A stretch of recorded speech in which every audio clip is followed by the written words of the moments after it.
Ding ding, connect the dots.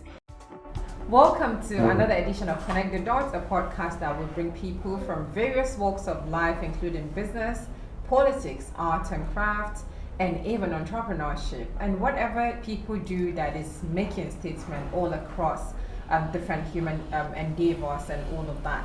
On today's edition, we brought a special guest, the first female on the show since we started, and it's our pleasure to bring that broadcaster, that international broadcaster, Shamsiyya Hamza Ibrahim, to the show. Welcome to the show, my bestie. Oh my God, I'm kind of blushing even before you introduced me. I'm super excited to be part of the show. I thought I will be the first guest on the show. But notwithstanding, I'm the first female anyway. I'm still happy about that. MashaAllah. So it's a pleasure. It's a pleasure. Thank you for giving us your time. It's really important to have people that support whatever you do. Shamsiyya Hamza Ibrahim is an international journalist with Voice of America at the Hausa service, and she's worked with various international organizations, media organizations like the Radio France, the DW, Deutsche Welle, and some other local and international mediums where she's contributed her quota in making sure to bring to the bear the things that are disturbing the community, the social change we want to see, and every other thing that you think an international reporter would do.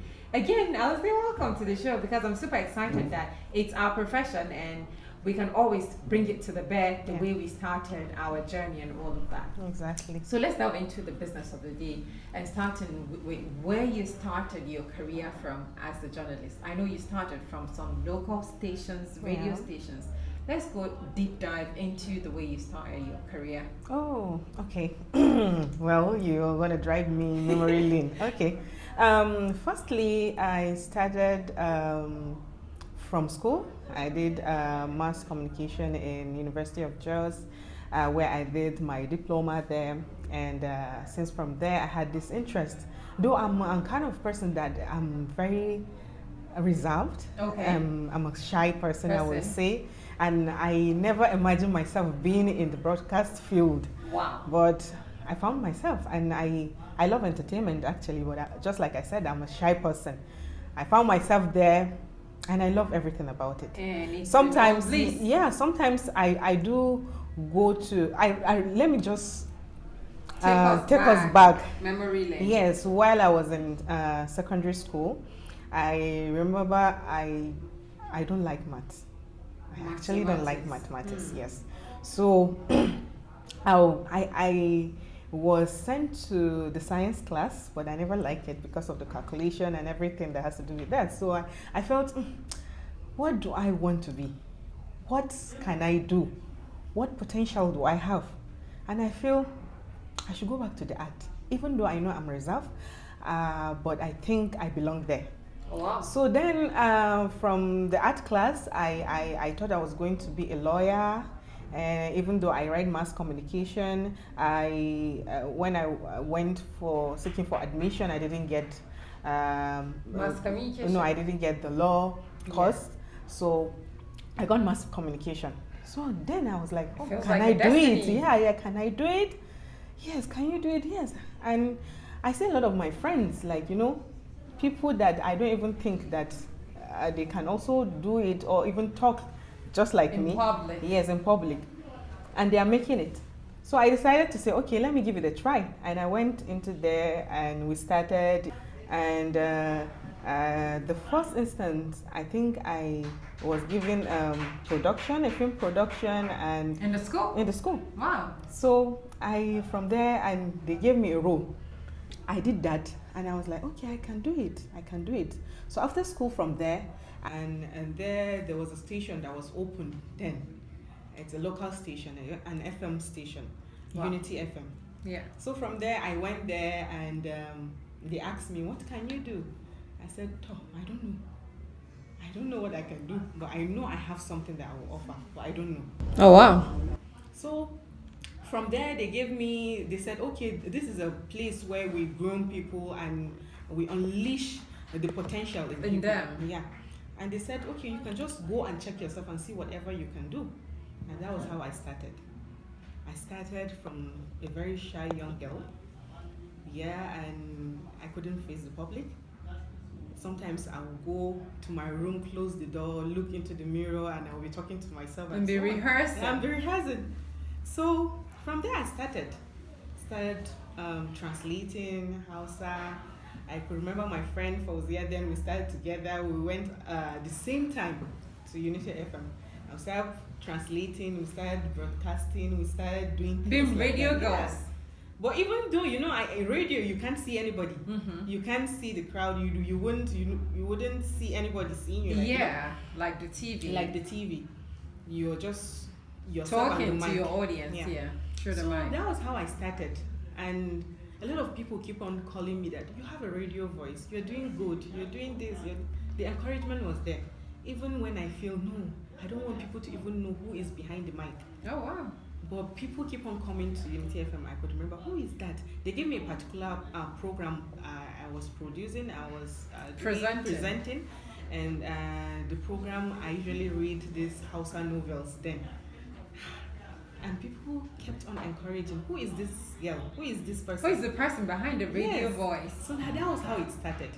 And since from then, I enjoyed the journey. Oh wow. The journey was good, though it was challenging, but it was really good. In terms of getting the value for the content you're reading out, would you say you were getting like a good pay when you started as a youngster? No. Just like I said earlier on, it's a local station, a community radio station, actually. And we weren't really getting income. So, and I didn't go there for the money. It was your passion, and also I wanted to unleash the potential in me. I wanted to bring out something that I don't know I have. And that was how I started. I wasn't looking at what they were giving because it wasn't nothing to write home about. Exactly. Oh wow! From there, what next? Because there was a local radio station. To the international media. It's from Unity FM actually. I got the offer to go to Germany. Internship? Internship with Deutsche Welle in Germany, and I was lucky enough to be selected as the person who will present the radio station there. Represent the radio station, wow. Yes. So I went there, I did 6-month internship with Deutsche Welle in Germany, and I learned a lot, when I mean a lot. And I felt, the media is where I belong. The media is my future, it's my present. Second nature. Exactly. And then when I went there, the people, the reception I got from there, the people, it was like, oh, where were you all this while?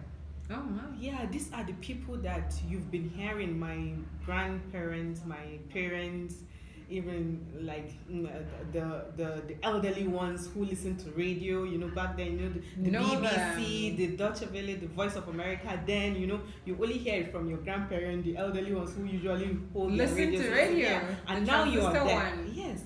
And now you're there, you are seeing them live, you're seeing how they do their things and everything.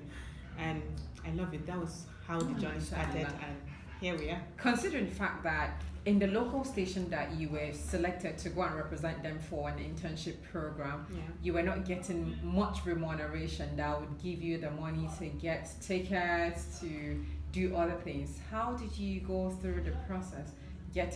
Preparing for your travel to DW and all of that. Wow. It's another story. It's another story. We are listening. I could remember when they said you will be the person that will represent us in Germany. I didn't have the idea. I thought they were okay, since they said I'm going to represent them, they're going to pay all expenses for me. But the story was not like that. Wow. So I had to okay, I really want this, and I don't know what the future holds, and I think I have a lot to offer. So I can remember then I used to have my little car where I used to go to work and come back and so on, and do some other things. You do your running around. My running arounds. Because apart from studying and also being a media person, I run businesses, my own personal businesses. So I sold the car. Wow. I sold the car, then I traveled from Jos, I traveled to Lagos to do for my visa interview and everything. And when I came back, all expenses I did it myself. So when I came back, I was praying that yes, I needed this because I want to be there. I know I have something to offer. So finally, I got it. I got the visa, and I sent it to them, and they sent me tickets, and that was how I went. But the good thing after it was that I was reimbursed.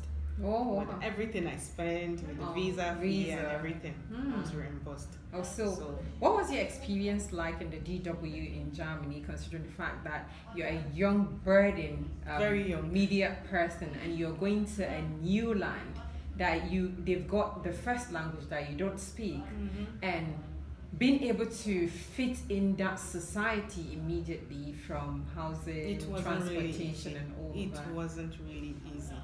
Like I remember the time I went, it was during February, during winter.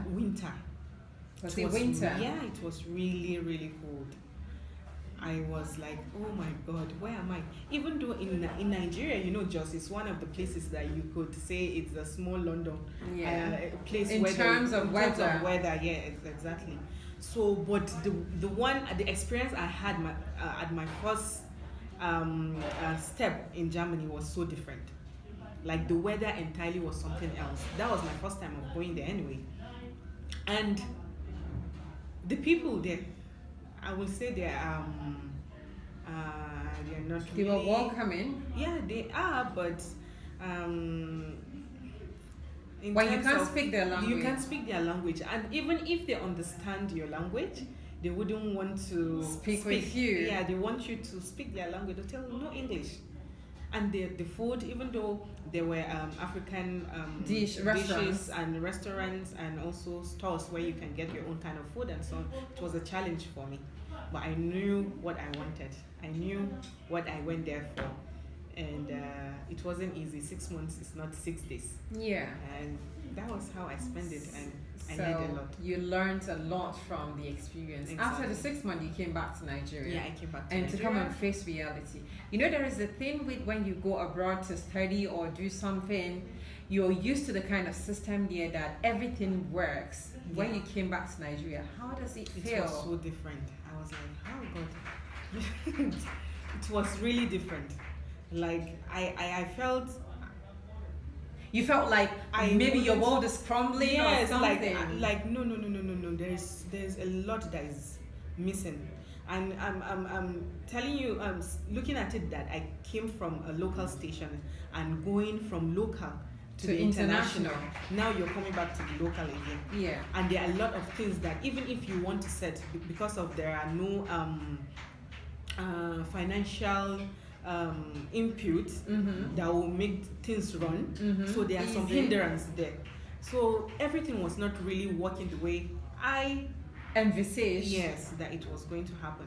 So it was a really tough one, a very big challenge for me. Oh wow. So, and I felt, no, since I have learned a lot from there, I have something to offer, and if I remain in this place, I don't think I will be able to bring out what I have in store. So from there I had to start applying for jobs. For jobs elsewhere, and even looking at it, just like I said, the pay was not really much, and a lot of expenses going there, coming from you, starting a family, and everything. You want to progress. You don't want to go backward. I don't want to go backward. So that was how when I came back, I started applying for jobs. Unfortunately for me, I got another international media, another offer, and I started working with Radio France International. Wow. Yeah. So what's your stint like in Radio France International? Like, it was just a few months when you came back from Germany, or not too long ago? Not too long. I think the difference, 6 months or 5 month difference after I came back from Germany. And so then you started work with the Radio France one. So before we go into Radio France, when you came back, you were in a confused state that, I've tasted this so international standard and I'm back in this place. Where should I go? Because we're all about people's mental health on this podcast. What did you do to get yourself out of the thinking that I don't want to go back to where I came from? I want to be able to progress. How did you manage that? It wasn't really easy at first because local media and international, they have a lot of difference. This one, they are dependent on the income that they have. The international, they are already set it from the government, you know, and they pay you based on what you do and the service you render to them. But this very one, you have to wait for what they gather or what they have. If they are not able to generate a lot of money, you are not being paid.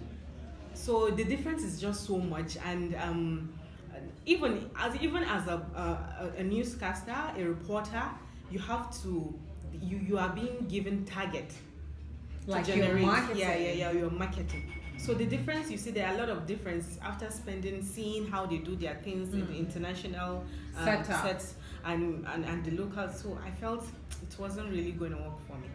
Yeah. So, but you were able to wait and keep applying for better opportunities instead of going back to where you came from. So now back to your Radio France experience. What was it like?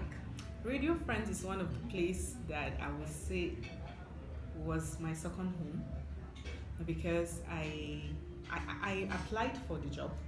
I was going back to Germany for the second time. I applied for Global Media Forum. They gave me the invitation and also the visa. I went there for the visa interview for the second time. So when I got a call from the chief editor in Radio France Hausa service, he said, "Am I on to Shamsiyya?" I said, "Yes." I said, "Okay, we need your services. And you're going to work with us, and you're going to start work on the 26th, I think, of June, 18, if I'm not mistaken." Okay. So I was like, huh? And I was on my way going to Lagos for a second interview. I was like, wow. And then I was thinking, okay, because I have made a lot of, I applied for schools, and I applied for school in Germany to go back to my school and everything to further my education. But when I got the call, I had to like change my mind. I said, okay, let me accept it. I don't know, since this is what I want, I don't know what God has in store for me. Yeah. So I went to Germany for the Global Media Forum. Yes, I got the visa and I spent some weeks there. And after that, I came back and I started work with Radio France. And the reception I got, and I felt, wow, it was an experience that I can't forget for a lifetime. Oh wow! Because let me use this term in Hausa. They said Radio France is just like some visa. Sorry. Oh my God! It's a place where you walk and walk. If you want to get anything that has to do with what you want as a media person, you get it there. And the accommodation and the teamwork that is there is really superb. They treated me like someone who has been with them for for like ages. And the teamwork, the mentorship, the transition, the whole thing, everything was good. I enjoyed my stay there. But the only thing I didn't like, or that was a challenge for me, was the staying in Lagos, because that's where their head office is, the Hausa service, and that was the only thing. But I loved it. You love that. Yeah. So your stint was great at the Radio France. Exactly. Would you compare the style of payments, work, and everything with DW? DW is in Germany, Yeah. But this one is in Nigeria. Okay. And in DW, you're being paid with euros there. While in Nigeria, you're being paid with Naira. Yeah. Okay. So when you say you want to compare, no comparison. No comparison. Okay, no comparison. No, that's great. Yeah. As a young person transitioning local, international, then international again. Yeah. So after you left Radio France, what was next for you in line? Well, I came back, and just like I said, I didn't like my stay in Lagos, but I love the work. I love everybody there. I enjoy my stay. I learned a lot. So when I came back here, I said to myself, if I'm not working with any international media, because I love their standard, their kind of, how they do their work and everything, I love it. I said, okay, if I'm not working with any international media, I'm going to set up my own personal. Yeah, my own media outfit. Mm-hmm. Since this is where I belong, even though I run my own side businesses and so on, but this is where I belong. And that was how I started doing creating content and doing a lot of media stuffs and so on. And boom, VOA came. The voice of America. The voice of the mighty America. And it came and I applied. And God's so kind. Here I am, still working with the voice of America. That's cool. Yeah. Okay, transitioning from one international medium to another. What are those unique things with every medium you've worked with? Let's start with the first international medium to the next one and to the last one that you're currently working at. Okay, let me give you their similarities. All the three medias that I've worked with are all Hausa broadcasting media. International media. Section. And in Germany, which is the first stint. The first international media I've worked with, I worked there in Germany. In Bonn. In Bonn. And seeing their own kind of lifestyle, and even seeing the people there, our own people in the Hausa service, and life in general in there, it's an experience on its own. Oh wow. Yes, and also, looking at their cultural, backgrounds and their way of life, it's different. Okay. Even as a journalist, there are a lot of things that you're going to pick from there, and it's also broaden your own kind of, thinking and mindset and so on. And so coming back to Radio Nigeria. France, even though the head office of Radio France is in France, but their head office in Nigeria, head office is here in Nigeria, in Lagos. And the experience, it's home. Lagos is home, because I'm in Nigeria, so you can't even compare the two. Germany, being in Germany, where you don't know anybody, if not the people you work with at the service, who speak the same language with you. If you're outside, you have to go home. You see different kind of people, their way of life, their culture, and everything. But working in Radio France, the people you see are your people, some people that you're already used to, And I told you I refer to Radio France as my second home because of the kind of hospitality. The hospitality, and also the kind of nature of work. It's really broadened my experience as a journalist and so on. And coming back to the Voice of America, also the same. Meeting my family, my present family, I would say, and the teamwork there, the leadership there, the enthusiasm, and so many other things, that it's there. Just say it's home away from. Yeah, the only difference is just Germany being in a different environment and so on, but Radio France, Voice of America is all the same. And so far so good. The experience is good to see. MashaAllah, in your production experience, aside what you do professionally from all of these international mediums, I know that you've produced a lot of stuff and you've been proxy on programs trying to represent a certain people, much more like a radio drama. Can you give us an insight to what you do as a radio drama person? I'm not saying you should narrow it down to mentioning names and the stuff you do, but on a project like you've worked on different projects, and I would like to know some little bit of your radio broadcasts, doing projects to portray something. Yeah. Okay. Working. Let me explain it in a layman understanding. Working with international media, you have to be very professional.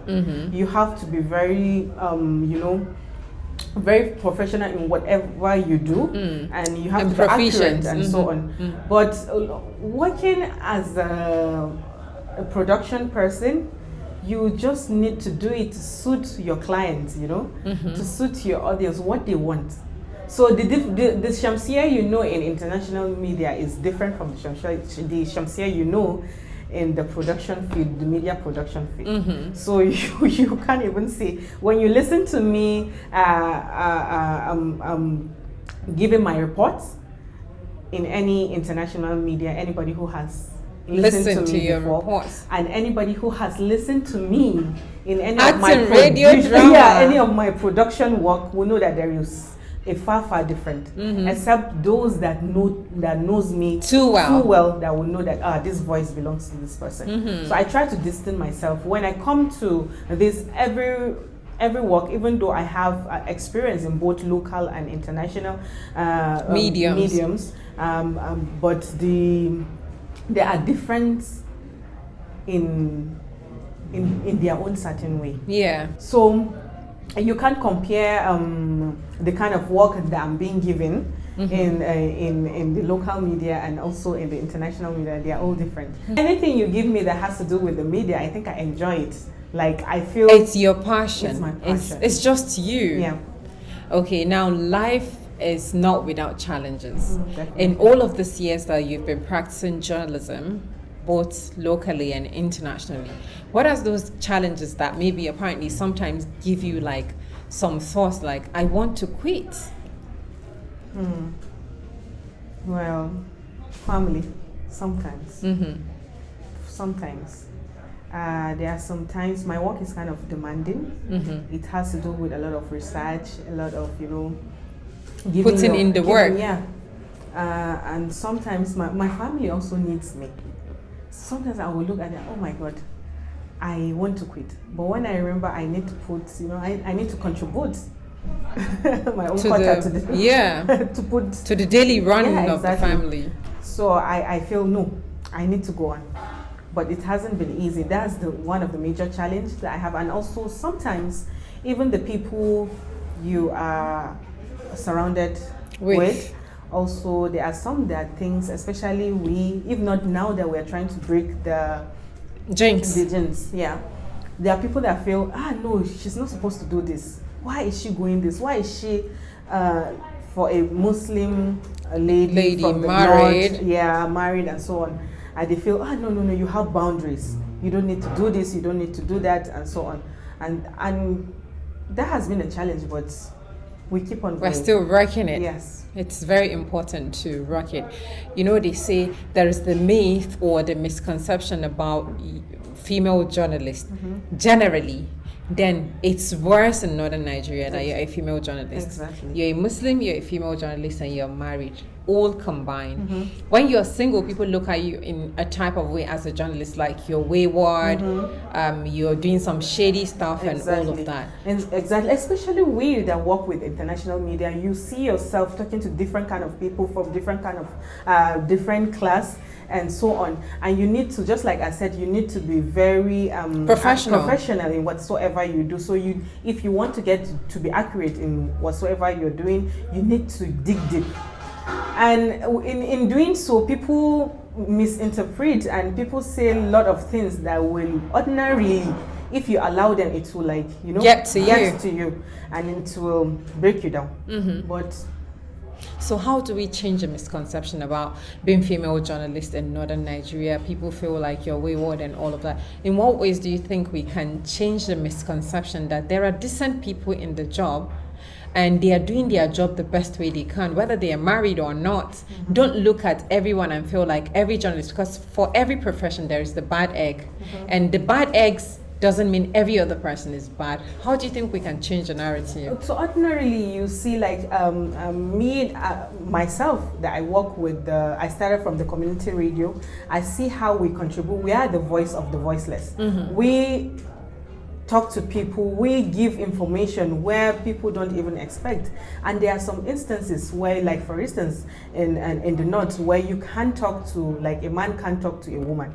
But as a woman, there are some boundaries that you will break. You will go into it. We will also contribute our voices where there are pains, where we have our own, where there are no voices. We will give the voice. We will tell our stories. We will share our pains and so on. So if we keep on saying women cannot do it, how can even the people that are the leaders or people that are who are going to render the help, how will they come in?